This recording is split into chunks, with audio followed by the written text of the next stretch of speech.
Enjoy 1% merchant commission when you accept Lanka Pay cards. Contact these banks today.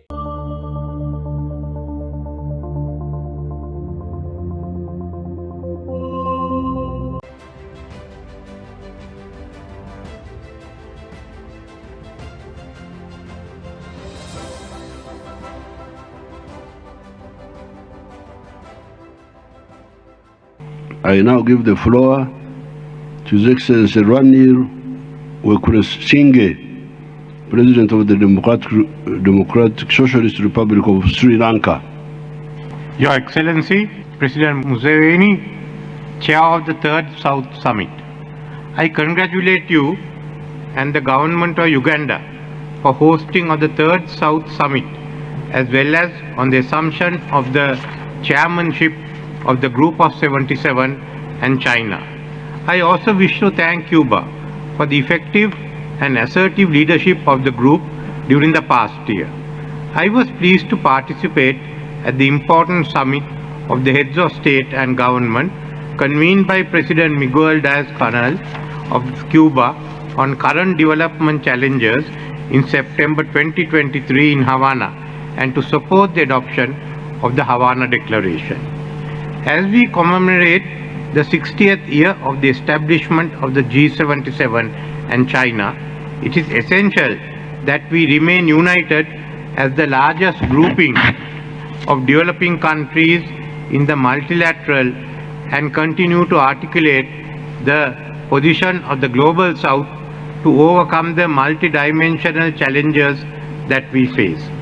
The group's founding principles of unity, complementarity, cooperation and solidarity forms a firm basis from which we can work together to mitigate these obstacles in a sustainable manner.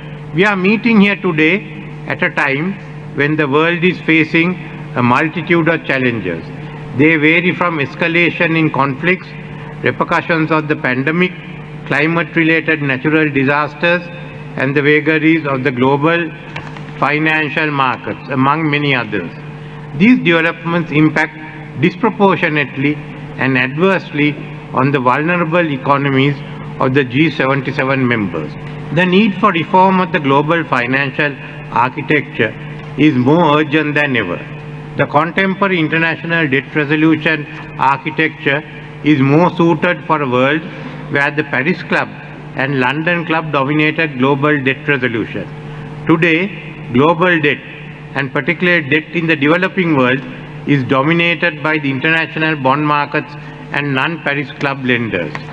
When available financial resources are siphoned out as debt service, we are unable to spend on essential public services and human development measures, which in turn impacts on the SDG targets. The common framework has also been inadequate as a forum to provide speedy debt resolution. This disconnect between the architecture and reality has led to delays in resolution of recent sovereign debt distress in a large number of our countries, including my own. Climate finance. There has been an abject failure of the global financial architecture in meeting the needs of the Global South to mitigate and adapt to impacts of climate change. There have been several commitments made in various global forums regarding climate finance contributions, but these have not translated into real money on the table. At the COP28 in Dubai, Sri Lanka presented the Tropical Belt Initiative.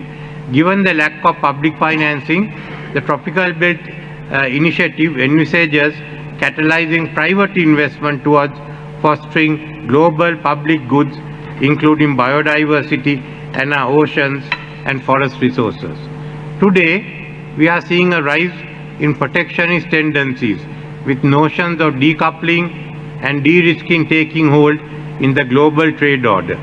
Such changes in global trade structures cannot and should not happen on a unilateral basis. The rules of the game should be decided in multilateral forums, not in one or two capital cities. We need to ensure the smooth and optimal efficiency of global trade and investment. The G77 should coordinate this process with the BRICS. Another disadvantage faced by the developing economies is job creation. This is best described in the words of Joseph Stiglitz. Technological change have made manufacturing skills and capital intensive and less labor absorbing. Therefore, while advocating reforms in the global financial architecture, the G77 plus China must also formulate strategies for our member countries to prepare for 1. Energy transition, 2. Digital transformation, 3. The green economy, and 4. Skilled workforce for the new global economy. Mr. President, we rely on your wisdom and leadership as Sri Lanka joins with other members of the G77 and China to continue to promote our collective interests through the multilateral in order to achieve our vision of a fair, just and equitable world order. Before I conclude, I thank you, Mr. President, and the government of Uganda for your gracious hospitality extended to me and my delegation during our stay in Kampala. Thank you.